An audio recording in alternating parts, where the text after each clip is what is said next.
Good morning and welcome to Upzone, where understanding politics is made simple. We are your co hosts. I am Tisha S. Waddell, former city council representative for the 3rd District in the city of Fayetteville, North Carolina, and the marvelous, illustrious, world famous Mr. Elmer Floyd, former House Representative for the 43rd District in the state of North Carolina. Thank you. Thank you, How goes Tish. all You, today, you Mr. did try Floyd? to, you, I want to thank you because you didn't take my title away from me and place it on your side of I the. don't want it. I don't want it. I'm No, but trying I to do feel my good. job. But I feel good because, I enjoy one thing that I enjoy, and I enjoy being the doormat for people before they enter the building that they clean their feet. So I'm just simply the I doormat. don't do that well, Mr. Floyd. I do not do that Well, well. it's an honor though. It's an honor No, because it's not, Mr. Floyd. No, it's it's an honor. It's an honor because they see you just as a place where they relieve the dirt on their feet. not. Mr. Floyd, I And hear you, but listen, that is not my ministry. well, I accept the fact because I realize that parent that had the opportunity to work at a unlicensed beverage store also perform a task at the church as a greeter. And what that parent said as they walked through, same people. Same people. Same Same people. people. I saw Okay. you last night, Yeah. Same people. which is really sad. It's really Yeah. sad. That's Yeah. what he said. So So we I don't don't want mind you being a door. pick a side, because even the Lord said He'll spew us out of His mouth if we're lukewarm. So pick a side, be hot or cold. Pick a side So, and so stay that on it. Mr. Floyd, that's what's the gritty in the city and the word on the curve? What announcements do you have for us today? well, one announcement, Tish, is that the governors met, in Washington, and our governor was elected co-chair of the Council of Governor by the president. There, they met, in Washington. Let's talk a little There. bit about that, because I think that there are some key details that are very interesting about this. So, again, as you're saying, Governor Josh Stein has been appointed by President Trump as the co chair of the Council of Governors alongside Virginia Governor Glenn Youngkin. The council comprises 10 governors, including leaders from Florida, Georgia, Louisiana, Maryland, Michigan, New York, Pennsylvania, and South Carolina. It's created by the National Defense Authorization Act of 2008, formalized by Executive Order 13528 in 2010, and serves as a platform for state and federal officials to collaborate on issues related to the National Guard, Homeland Security, and disaster preparedness. So, Governor Stein's leadership role signifies a strengthened partnership between North Carolina and the White House, essentially, potentially facilitating more effective responses to national security concerns and natural disasters. Also, Mr. Floyd, unlike yourself and former Senator Kirk Devier, who now serves as a county commissioner, he is being cheered for bipartisan collaboration, serving alongside Republican governor, as his chairmanship exemplifies bipartisan efforts to address critical issues affecting states nationwide. So, Mr. Floyd, while I do believe that this is something that is positive, I wonder how many Mhm. in our community are upset by the fact that Josh Stein accepted this appointment. Well, I don't think I can say, Tish. You can, when you get a chance, you can talk with the chairman of the county board of commissioners, and off the air, you can talk with myself. We are no longer members of the North Carolina General Assembly because we worked Got your across hands the tied. aisle. Yes, by the Democrats. So I'm just saying, when you get the time, you can speak with him, and off the air, I'll be glad to talk with you about working across the aisle to move us out of a tier one community. And how that worked out for you, right? Yes, it didn't work out well, too. It didn't work. It didn't work out well, Mr. Floyd. It didn't work out well, What you other know. announcements do you have for us today? And don't forget now, Fayetteville State University is in the CIAA tournament. Whoop The whoop! tournament, Congratulations, FSU. and they won last night, and they beat both girls and both women and men won last night. So they are going to be or play. They're going to play Friday, Okay. and the championship game is going to be at 1 o'clock for the ladies, and 4 o'clock for the men on March the first. Now, please bear in mind, T, that is a revenue producing tournament. It's not a non-profit tournament. It That means generates people actually revenue. need to pay to enter.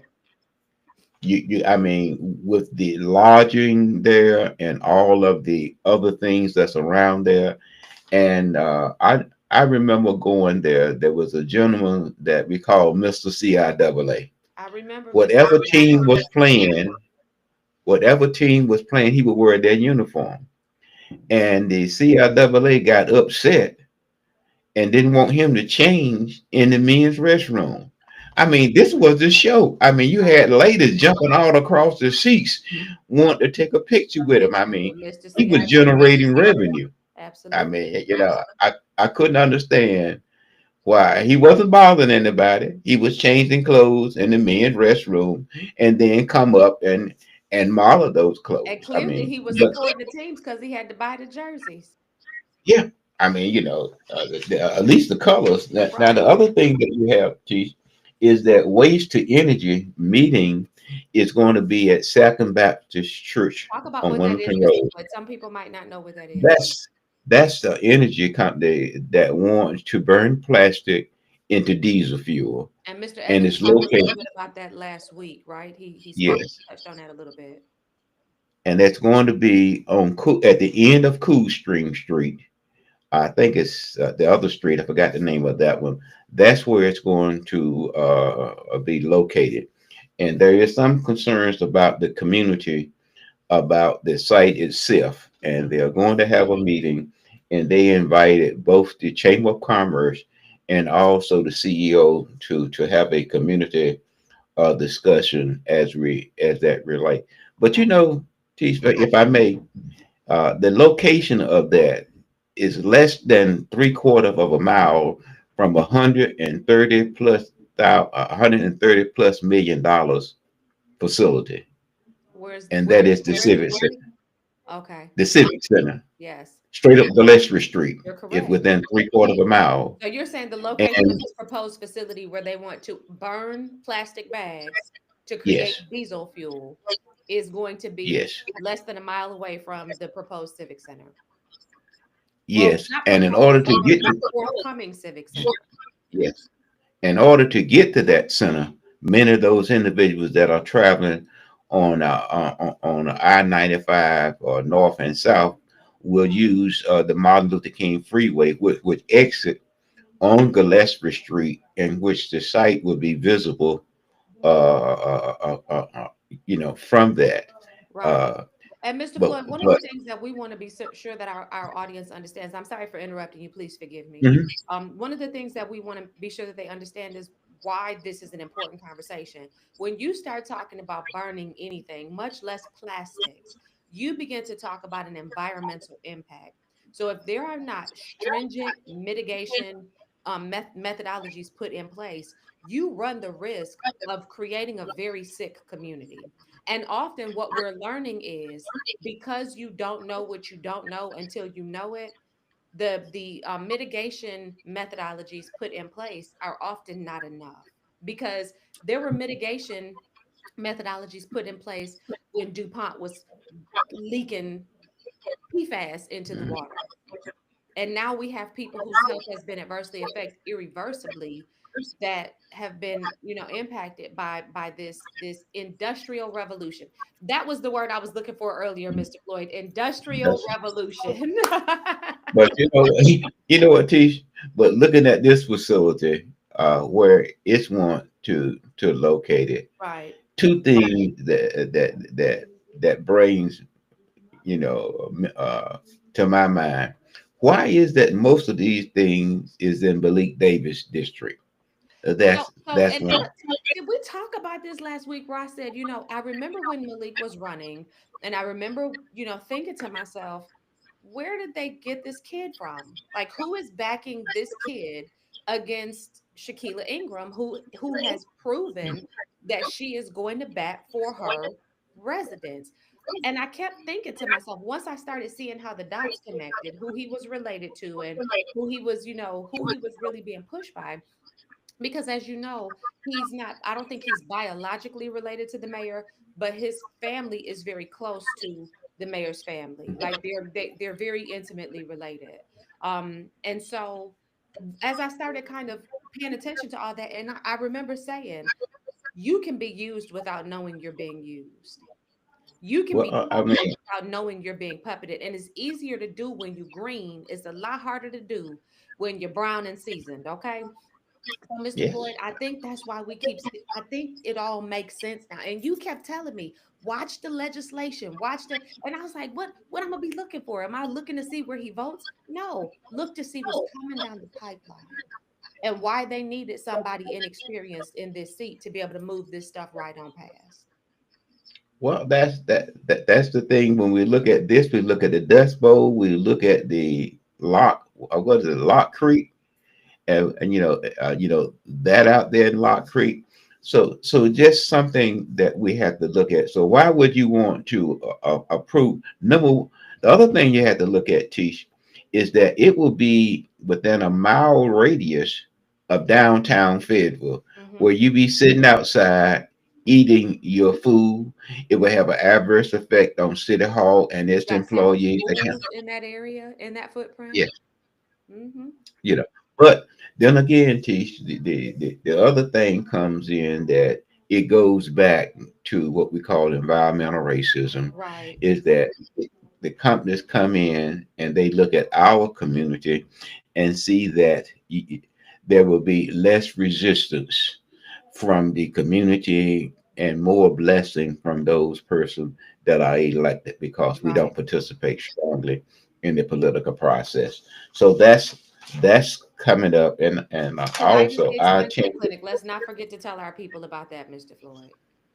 Which one is that, Tisha? The expungement clinic tonight at six Yes, o'clock. the expungement clinic is tonight at Fayetteville State University. I believe it's at 6 o'clock. Mm-hmm. So those individuals who want to determine whether or not they qualify for expungement, they need to go and see and fill out the necessary paperwork. Truly, it's what the person told me one time. What difference does it make? You be the same amount of broke if you don't fill it out, and if you do fill it out. Because So fill it my out intention is and to go just fill my paperwork out because I don't have any convictions on my record, but I have been arrested in Cumberland County, not by my own fault. And if you want to know for what, just Google, because when I ran for office in 2017, they put everything in the paper. So I'm not gonna sit here and run all that to you. But thank you, Linda Amos, for being really ignorant in how you handle business. Anyhow, oh, I said I mm, wasn't gonna say no names, didn't I? mm, you know. But the Oh, thing about it, though, though you may people don't realize, though you have been found not guilty or your case has been dismissed, it's still on your on the record? record. Yeah, because it was dismissed because it was foolish and frivolous. Um, Yeah. and it was essentially an abuse of power, which had happened before to an attorney in the area. I went and did some research, Mr. Floyd, when it all happened. And I just want to say, I don't understand why we keep people in positions that abuse their authority, but we see that it happens because we still have the same mayor after all of these elections. And Mm, again, no names mentioned. I'm sorry, I digress. What mm, else, other announcements do mm. we have today? Okay. Now we got to take that into. Now I attended the Organization Against Racism, very good meeting last week, Okay. well attended, and they're planning on having another follow-up meeting in March What as was your it takeaway, relates Mr. to. Floyd? I thought it was, I thought it was very good, well attended, well Mhm. attended. It was a good, biracial group So there. we saw people So that look like us and people that look like the others. Then is what you're yeah, saying. yeah, well attended. I mean, Usually it's just people that look like me and you that show up at some of this stuff. yeah, Hmm. well attended. and Fort Liberty is No, going no, no, to no, no, be. no, no, no, no, no, no, no. Uh, Officially, as of last Friday, it is Fort yes, Bragg again. yeah. And they have a ceremony March the 7th. Cheers to that. To do that. And the Dogwood Festival, those who want to attend, it's going to be April the 27th, April the 25th through the 27th. Has the And lawsuit those that Malia Allen was a part of been settled yet with that other lady I'm who not was sure. we should I'm circle not back sure. around to that because I think what Malia was saying held some validity, and I think it kind of Mhm. looked like she was getting bullied a little bit. So we should circle back around to that. Okay, and the Martin Luther King luncheon banquet that was planned for the 22nd have been pushed to June there, and so those are those are the announcements. But Okay. the going thing that we have now for discussion, Teach, if we could move forward, The is that I legal battle received over the best letter. Cleveland downtown No, development. no, is that many of us receive Oh, a communication from the county. you getting ahead, Floyd. That's not yet. Yeah, but I mean, I got to talk about that, T. But I'll wait. I'll wait. This I'm is sorry. what Go ahead on, this. T. Okay, let me see if I can cover my personal information. We got these, right? Yes, yes, We all yes. got these in the mail. Some Will of we us get got them? more of them than others, but we all got these in the mail. Mr. Yes. Floyd, Uh-huh. I opened up. I had a few of these envelopes. I opened them up. I said, Yes. what? Hmm. Yeah, I got calls. I got calls from my neighbors. I looked at them. I felt like I had hit. I said, we got some good properties. And then I realized, I said, oh, that means we finna have to pay more taxes.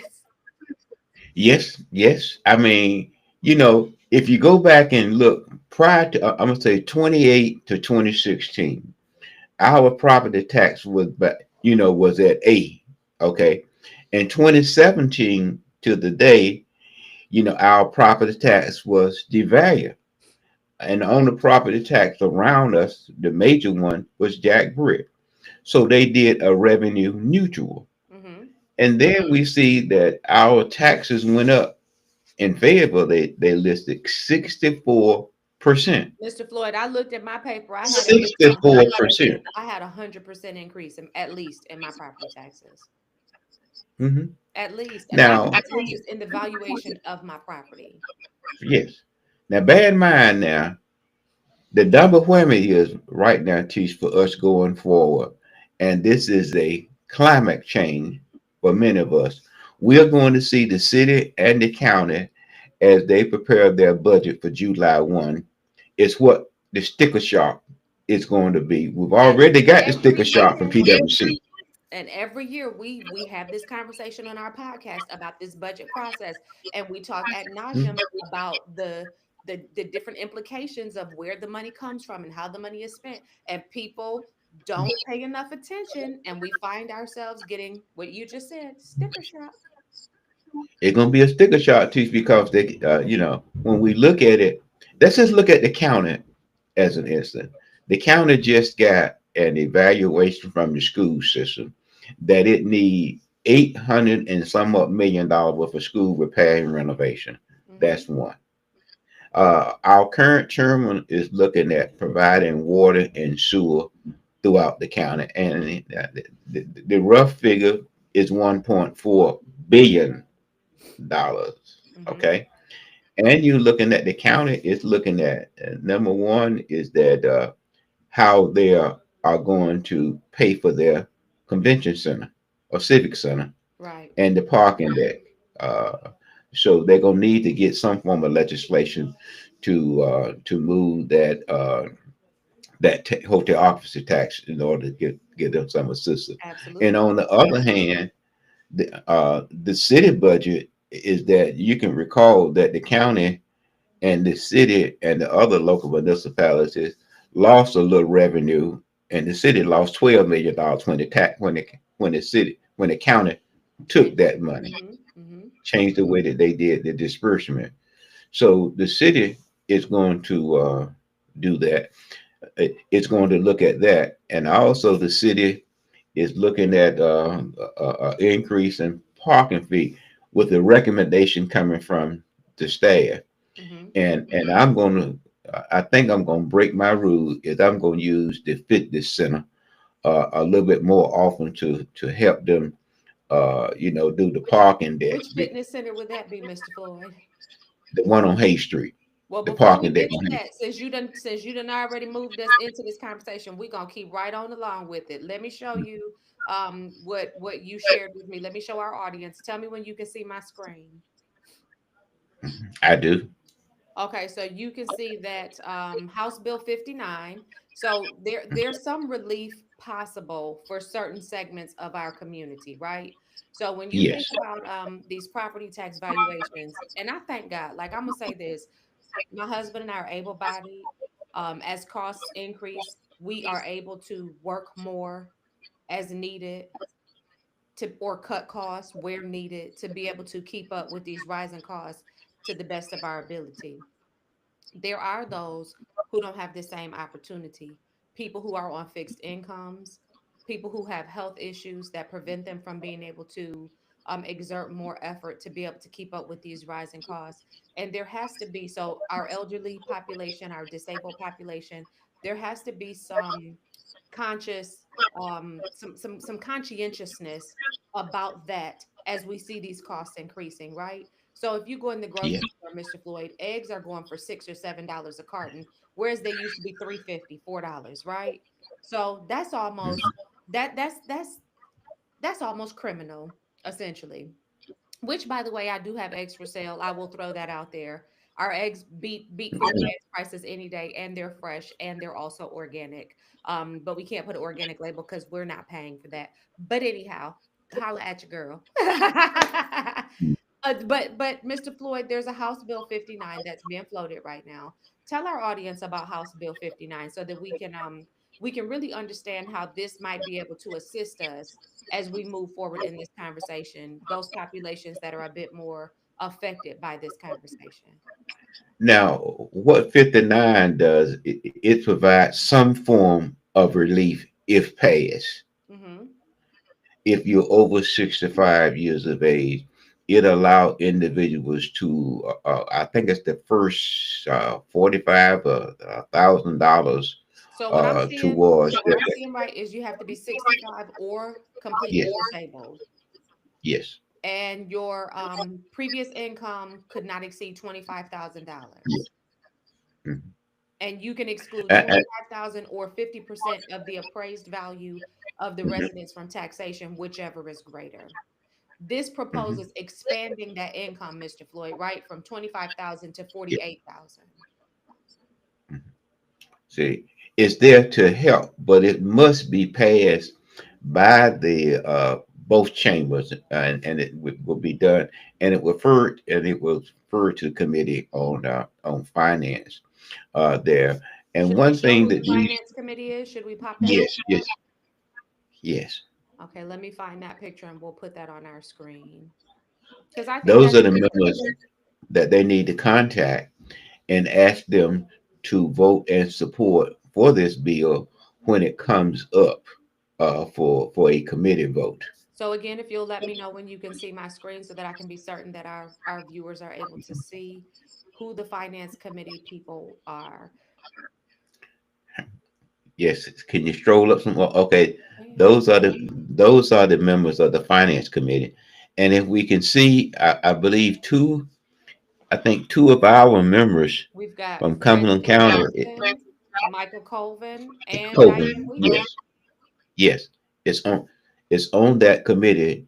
So members need to contact them and ask them to be of support. The person that has the greatest number of time, if you can't catch those members, is Copeland because he only serves on 3 committees, and the other members serve on at least 5 committees. So if you're unable to reach the other 3 members of the delegation, Copeland has the most time to share that with members of the delegation, when they meet. And So for the please come. reference, here's his contact information: mike.colvin at ncleg.gov. And his contact information as listed on the website is 919-733-5775. That, of course, is his office number.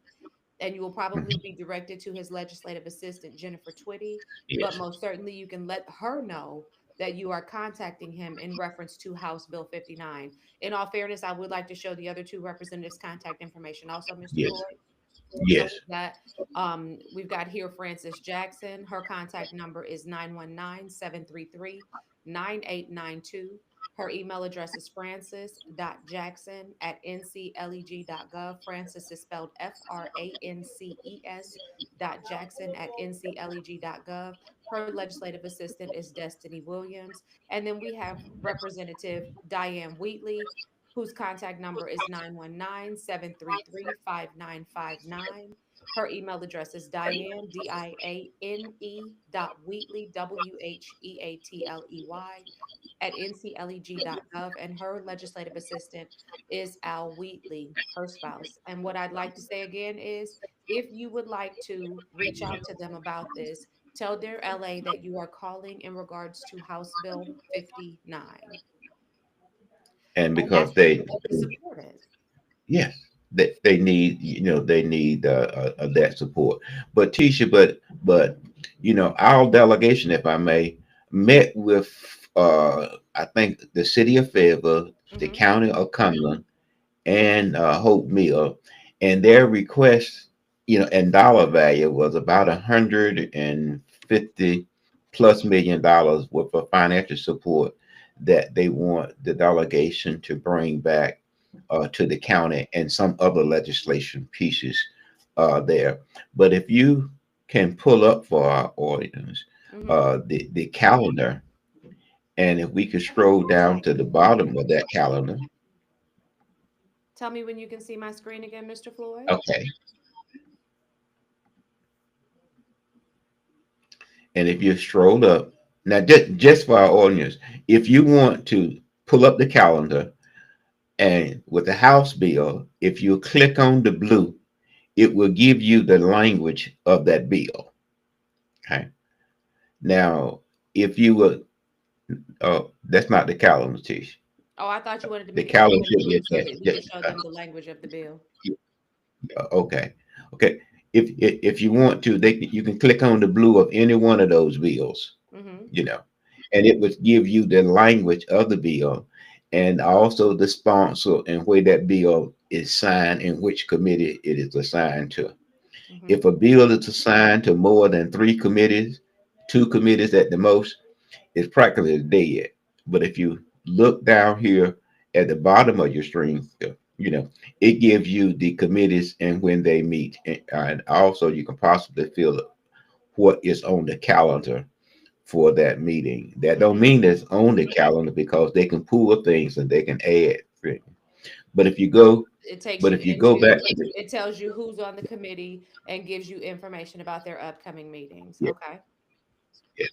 But if you go, just scroll down. If you look at Tish right at the top, it gives you a date of when local bill must be filed, and that's this March month has 6th. passed, which is February the 20th, and it gives you the date in which those bills must be calendar, what they call the first reading. Okay. That gives you the date, and just not to keep belaboring in that, uh, and it gives you what we call a crossover date there. The crossover date is the date that it must pass out of the House over to the Senate side. Senate. Pass out the House over to the Senate, or vice versa.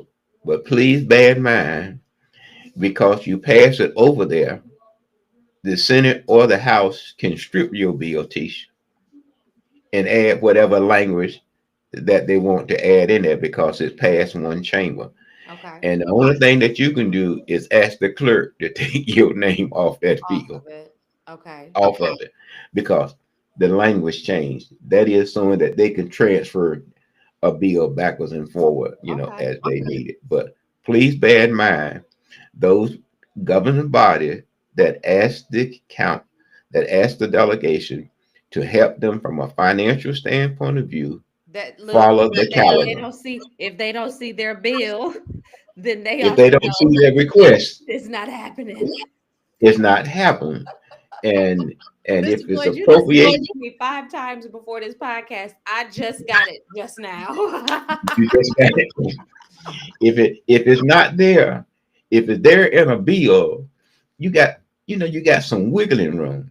Yeah, But if you go into full finance and full appropriation and try to add something or change something, that committee chair is the most diplomatic person yeah, that you want to see. They would say, Miss Representative Waddell had not spoken with me concerning her amendment to the budget appropriation.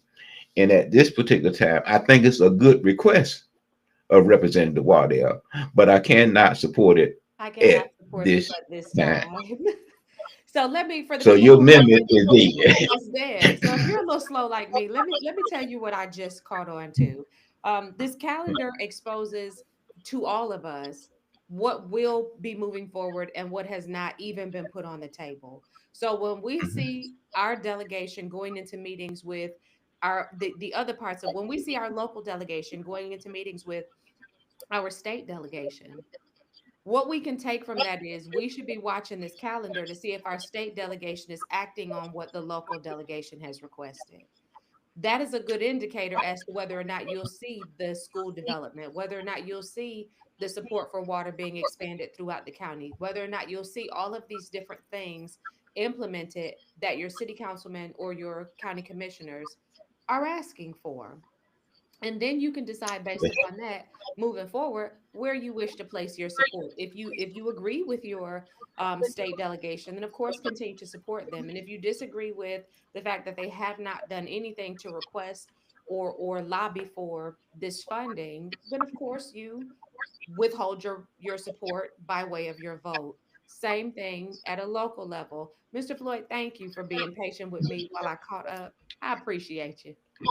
It just to show you, Tish, about how we can sit there with members of the county, members of the city council, and members from Hope Mill and other local municipalities within Cumberland County, and and we can see whether or not those persons have introduced bills as it relates to our request. That don't mean that they're gonna pass, Right. But but at have they least try. introduced at least introduced the bill?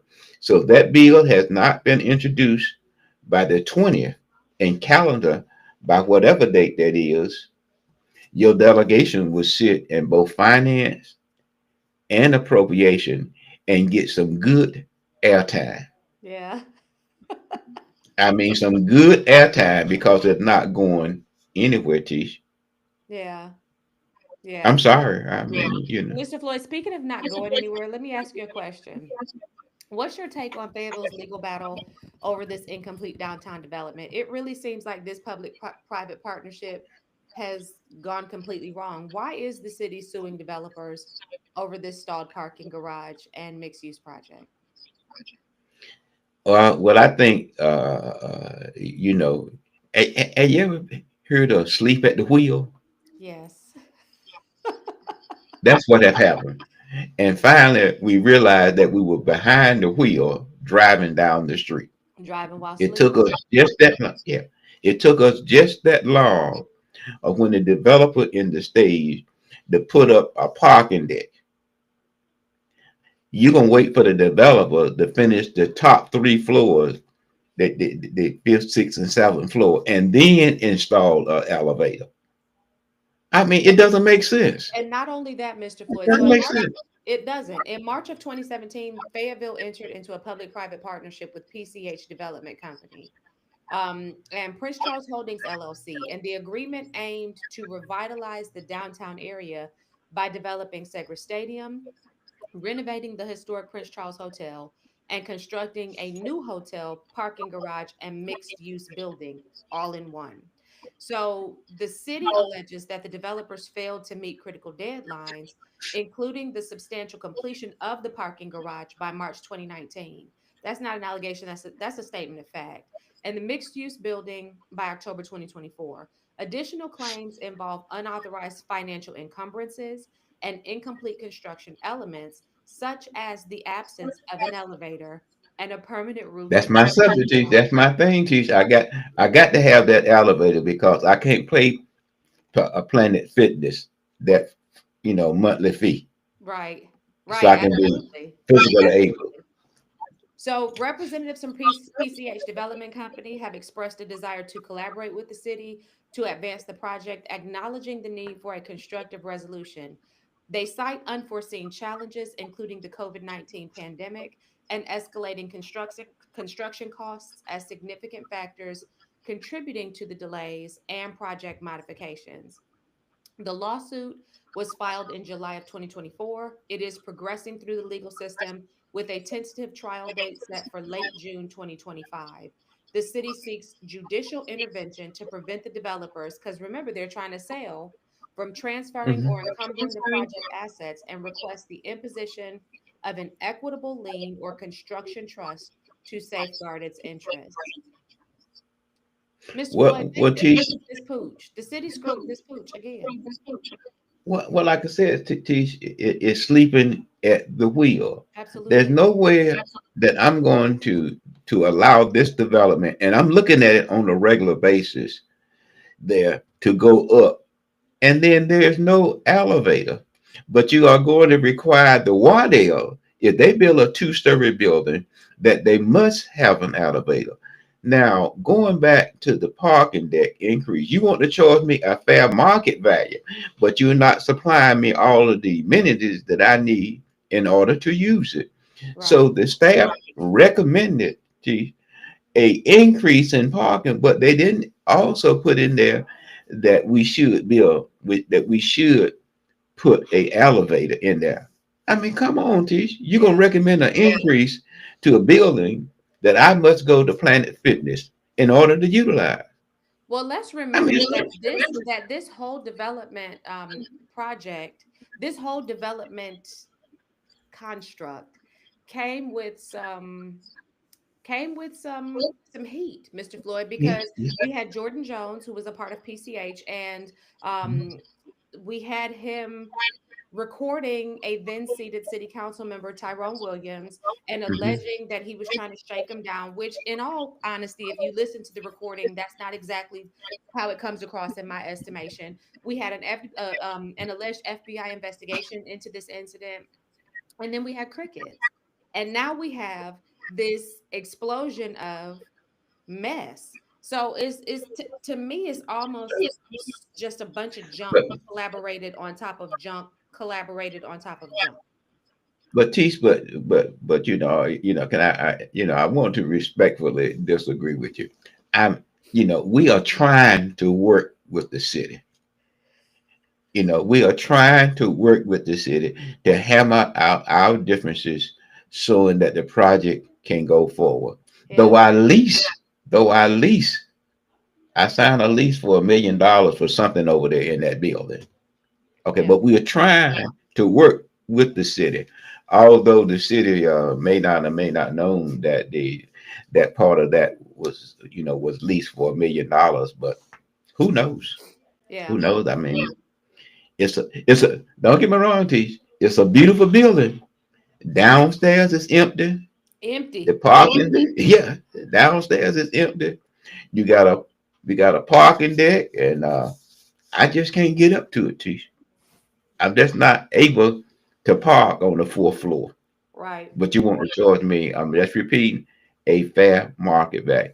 This is Well, what I'm saying is that the city, you know, should have looked at that project and made sure that when that parking deck opened, that the elevator was in there. Because if you go to large hotels, they have certain elevators that go from 1 to 3 to 30, and from 30 to 60, and from 60 to whatever number. So, you know, it, it wasn't that you had to wait until the seventh floor is built and then you install the elevator. Come on.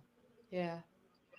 But we learning though. We getting better. Look, we trial by error, Mr. Floyd. So as Good. we look at you use the word charges, being charged, paying fair market rate. Do you think that PwC's decision to implement a 10.9% increase in water and sewer rates over the next 2 years is fair market rate, Mr. Floyd? Do you think that the board's unanimous approval of this two-phase rate hike, 5.5% increase effective May 1st, followed by an additional 5.44% increase next May 1st in 2026, is reasonable? Well, Tisha, really doesn't matter. It really doesn't matter whether it's reasonable or not. It is what it What it is. is. So Yeah. we're gonna have to pay that $3.25. And Starting May one. this is a water rate increase. So let's be No, clear both about water and sewer combined. Combined. right. Okay. It's So combined. for instance, if the current fee of $22, if you're paying your water meter fee of $22.50 monthly, you'll see an increase to $23.75 in May of 2025. So $1.25. And then in May of 2026, it will be $25. So you're looking at a $2.50 increase over 2 years if your current fee is about $22.50. Businesses, on Mhm. the other hand, they're going to experience an increase in both per gallon rates and monthly fees, leading to overall costs for water and sewer services. So this is going to disproportionately probably affect commercial properties versus residential properties. Would you agree with that? Yes, and then I thought it said that outside city customers, it have zero effect. Right. And so, of course, But, PwC is citing escalating costs associated with building and maintaining the water and sewer infrastructure as a primary reason for the rate adjustment. So, as an example, the commission is undertaking a $111 million project to install filtration systems designed to remove PFAS. Remember, we talked about, look, the cost of doing but business, Mr. Floyd. but that a lot of that is paid for by federal and state, and And so it should quite and it natural. should be paid for by DuPont or whatever else that company is called now. It should be paid for Uh-huh. by them. But anyway, I digress. Um, Yeah, yeah. I mean, that's where it is, Teach. I'm just sorry. I mean, you got to look at rate. I mean, and you just mentioned about your eggs and what you available. I right, mean, that you have. So, I right. mean, you go from $3. You go from I mean, you think it. I mean, it costs you Yeah, something chicken feed costs. to feed them. Absolutely. I mean, it's not what it was a year ago. I'm sure Right. the price went up. Mr. You Floyd, let know. me say something interesting. I had not even read this quote yet, but one of the commissioners, and I'm going to go back to what we talked about earlier with burning the plastic. Commissioner Richard King acknowledged the challenges posed by the rate hikes, and I just said this. He said, "I hate it for the community, and I hate that it happened, but it's the cost of doing business." Unfortunately, I said the cost of doing business. So I want to go back to burning the plastic. When I said to our audience, you need to think about the fact that just because there are things put in place to mitigate the environmental responses does not mean that they will actually be the thing that is needed 5, 10 years from now. Like they may find that, okay, yeah, we did this, but it wasn't enough. And so then what happens is your community, the taxpayer, now becomes responsible for implementing whatever the new system is that will mitigate the problem that the old system was not sufficient for. What? Well, Tish, when you look at it, you know, if you look at this, it say it's gonna burn plastic, but it also can burn rubber.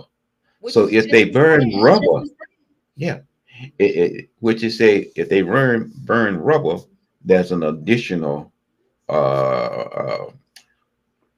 it will have some effect on the environment. Okay, but now the And these thing companies come in that and they get tax breaks to bring these damaging businesses into our community, which means we're already not getting all the money we could be. And then on top of that, we got to pay to mitigate the problems that they create. Go ahead, Mr. Floyd. if you look at that location, I mean, I'm sure they got have to get a special use permit, and I think that you doing that special use permit, it must do a site evaluation plan.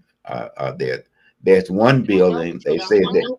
yeah, there is a they want to purchase the other building that's there, and they're going to burn 30 tons per day. 30 tons per day, and and the way you weigh tons and that ton, it's 200, it's 2,000 pounds, 2,000 and pounds. I don't believe it's gonna come in on a truck like mine. Hmm. Okay, So that's I don't believe it. 60,000 pounds of plastic or rubber burned per day. Now we hope they stick the plastic, but they say they can burn rubber, Right. which will let off more fumes. But the thing about it, T, why would you want to have this within $170 million investment?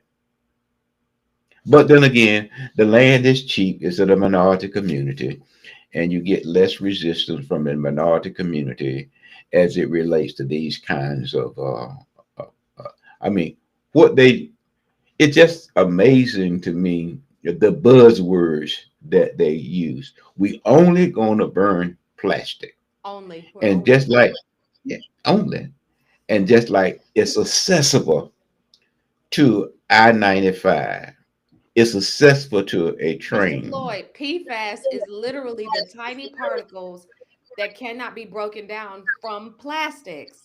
Literally. So when we look at PFAS in our water, why do we not think that there would be some effect of PFAS if we're burning it into our air? What teach now? My thing about it now, if it's plastic that you're burning, and that's why I have a little black and white cat that's in my neighborhood that been there for I know 20 years. And that cat patrolled because I see my security light come on at night as he patrolled the area. So you know what his job is, don't you? Keep the mice away. And he does it effectively. I mean, he does it on a regular basis, at least Right. 3 times a night. I can look at my light come on and I can see him walk around. Yeah. So if you have 30 tons of plastic, where are you going to store this? I mean, this is just on one day, but you want to have at least a 30 to 60 day operation or so, and that the plant can continue to operate during that cycle. But where are you going to store this? And remind you that my four-legged friends can find where you are, Natish. They can find you now. Absolutely. And once they find you, That was one of the they not. reasons why they had to get rid of all of those homes, buy out those homes around the landfill because they were being overrun by rodents. And there was nothing that Yeah. could be done to stop it because you got the garbage dump right here. So there are effects, there are adverse effects on communities when you bring in these industries. Mr. Floyd, now let's talk about pushback. It appears as if North Carolina, our legislatures, are having a conversation about adjusting the policies. So the state has implemented modifications to the health benefit plans for public school teachers, aiming to address budgetary constraints and rising healthcare costs. These adjustments include increased premiums, higher deductibles, and alterations to coverage options, potentially leading to greater out of pocket expenses for educators, and the teachers are pushing back. They are expressing concerns that this new health benefit structure will result in higher monthly premiums and out of pocket costs, effectively reducing their take home pay. And they're already experiencing strain because they do not feel that they are making enough. And I say they do not feel, I agree, they are not making enough. Teachers should be the highest paid profession in the world because they teach everybody else how to be everything else. They should be the highest profession, highest paid, the hardest to get into, and the highest paid should be teaching. Now, Mr. Floyd, you were in the house. How do these conversations come to pass that we're gonna? I mean, I know it's necessary that you have to make some changes, but how does this happen? Well, Teach, when you really look at the overall picture of healthcare, I mean, and they look at cost. also. Mm-hmm. And this is, I remember, I think it was one of the companies that Cape Fear no did not want to accept their premium. And Duke also had one company that it did not want to, you know, and they're looking at cost because they set up, whether you agree with it or not, a cost factor for doing A, B, C, D. Mm-hmm. And it's related, to that. So it's not good, but it's part of where we are today, It's given the cost inflation. of doing business. Yes, it's given. I mean, it's inflation. Yeah. That's. I mean, you know, I before the pandemic, I used to get my salad dressing, and quite natural, I can't afford the kind that you afford, so I would get the Walmart brand. It was 98 You see cents. me rolling my eyes. Yeah, yeah. It was 98 cents. Today it's $2.97. I use, I mean, like I like turkey bologna because I can't afford the high end, Mm-hmm. and it was like $1.79. Now today it's $4.29. Yeah. So quite natural, I had to change my eating habits.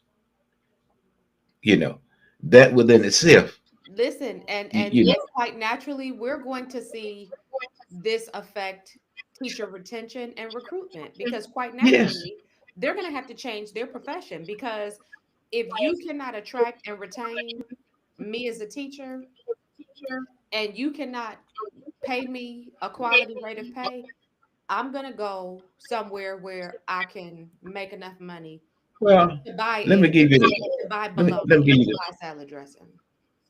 This is a sidebar not related to what the bus drivers in Yes. Durham school system said, no, I'm not going to drive the bus for this price right here.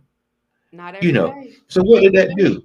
That put the whole bus system on a 4-day trip because they're not receiving the amount of pay. But one of the problems that you have with school system is that they receive county and state funding. Hmm. Okay. Now, if they don't spend all of their money, do you think they send it back to the county and state and the federal government? It builds into their reserve, you know. And so most of your counties, not all of them, have some form of county reserve. That used to And be it's such a there to hot help the city. conversation during budget time when it came to the county and the school board. That was a big topic for I know at least 2 or 3 years was talking about, what do your reserves look like? What's your rainy day fund looking like? Yeah. I mean, you need them. I mean, you need them now. Don't get me wrong. Are there. But what you have to do is look at as a governmental entity, you have to look at how can you generate revenue. As an example, there's not that many new houses being built in Fayetteville. Right, right, They're being built in the county. right. As an example, Godwin wants to build, I think, about 300 houses, but they don't have the water to accommodate them. So they're trying to straight and get some Right. and get some additional funds. Mm-hmm. So so when you when you look at Godwin trying to be creative, so if Godwin is able to build those houses, the county in return is going to get some county Right. taxes along with the city. So you had to be creative. So they need $3 million in order to do that. They can go to the county, hopefully, to get some assistance. That's how the county is able to grow its tax basis Right. to offset some of this cost. But it's the draw of the straw, teach. We just you remember, we're just like that monkey. He had a choice between a banana and money. He grabbed the money. Yeah. I can buy my own banana.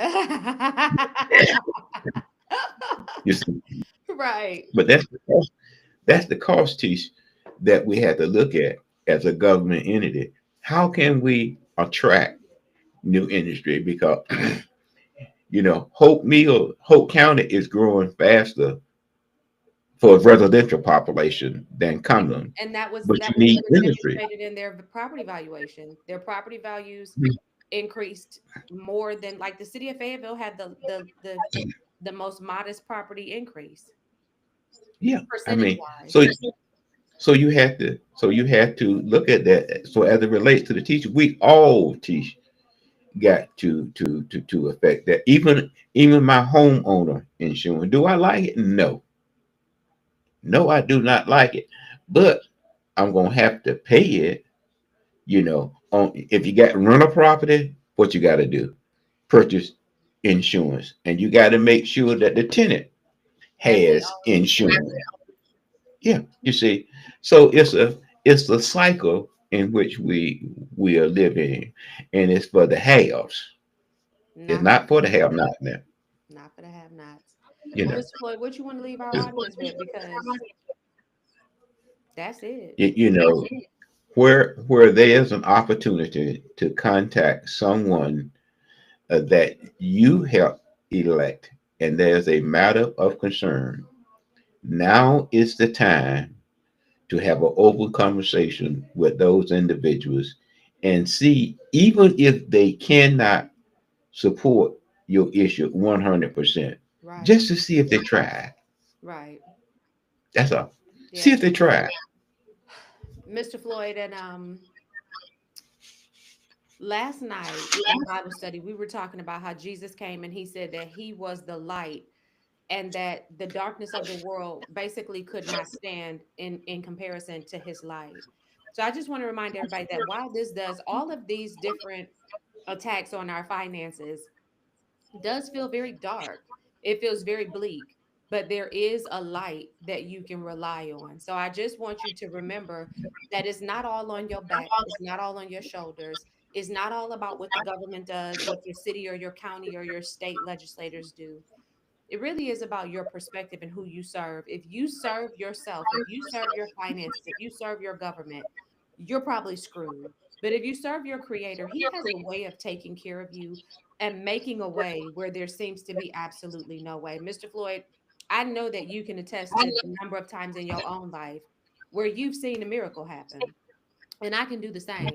And so I want to just encourage people that even though it feels very, very heavy, miracles still happen. So don't feel like all hope is lost. And the last thing I want to say is it's important to surround yourself with community, to build community, to have people that you can count on, that can count on you. So when the rubber meets the road, you've got people that you can band together with and you guys can support each other, because it's very hard to do things all by yourself, all on your own. There's an old adage that says, if you want to go fast, go alone. If you want to go far, go together. Mr. Floyd, I want to go far. And So thank you for going with me on this journey as we teach our and people. I meant to ask you, how's your roundabouts coming before we exit? How's they moving forward? Mr. Floyd, you almost made me spit out my coffee. I'll tell you what we do have. We do have curb and gutter up at the front of each of those entrances. So they've installed the curb and gutter. So Hmm. now I think what's happening probably next will be it looks like they've laid the internal infrastructure across on the other side of Rose Hill Road, where they tore up that sidewalk that they had just laid down within 12 months. Hmm. Um so it's progressing. It's slow progress, but it's progressing. Mr. Floyd, you really Okay. did almost make me spit my coffee out asking me that question. I was just concerned, and thank you so much for allowing us to share the air today. Mr. Floyd, oh, before we go, tell everybody how where they can find you on WIDU. I want to make sure we shout out your podcast. Well, if you tune to WID tomorrow, we have the gentleman from the Fayetteville Metropolitan Planning Organization at 8 o'clock. That's going to talking about infrastructure and safety here in Cumberland County. So tune in to WIDU tomorrow morning at 8 o'clock. Awesome sauce. And that's our show. Make sure you like, share, subscribe, and follow. Tell a friend to tell a friend, and we'll catch you on the next episode.